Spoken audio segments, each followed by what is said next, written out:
অনেক শখ করে একটা পেজ খুলেছি।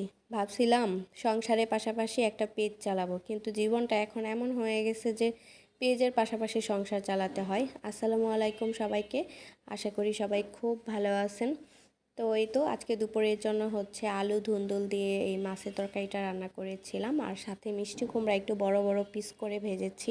একটা ভর্তাও করেছিলাম। তো এই তো মাছগুলা প্রথমেই হালকায় ভেজে নিচ্ছি, তারপরে একটু মশলার সাথে কষিয়েও নেব।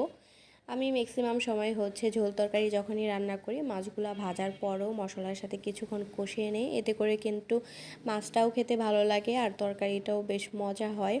তো এই তো এখন সবজি দিয়ে দিলাম, সবজিগুলো সুন্দর করে মিক্স করে নেব মশলার সাথে। তারপরে হচ্ছে এখানে আমি কিছুক্ষণ কষাবো। ধুন্দুল তরকারিতে ওইভাবে পানি ইউজ করতে হয় না, যেহেতু হচ্ছে ধুন্দুল থেকে পানি বের হয়। আর এই যে মিষ্টি কুমড়া আমি ভাজি করে নিচ্ছি, এভাবে মিষ্টি কুমড়া ভাজি করলে কিন্তু অনেক ভালো লাগে খেতে।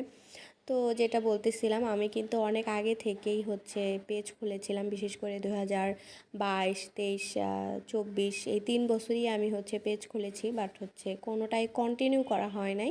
কিছুদিন কন্টিনিউ করার পর আর করা হয়নি কিছু কারণবশত। তো এইবার হচ্ছে কন্টিনিউ করতেছি লাস্ট 1 মাস যাবৎ।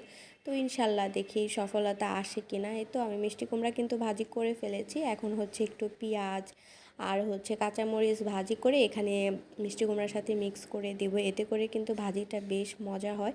আমার কাছে আরও বেশি পেঁয়াজ দিলে আরও বেশি ভালো লাগে। তো এই তো দেখেন, দেখেই কিন্তু অনেক মজা লাগতেছে আর গরম ভাতের সাথে কিন্তু ভালোই লাগে খেতে। আরেকদিকে হচ্ছে আমি ধুন্দুল তরকারি রান্না করতেছিলাম, এখানে আমি ঝোল দিয়ে দিলাম। এই তো ধুন্দুল তরকারিটা কিন্তু রান্না করা শেষ, এখানে হচ্ছে আমি পানিও দিয়ে দিয়েছি। সবাই অনেক ভালো থাকবেন, আল্লাহ হাফেজ।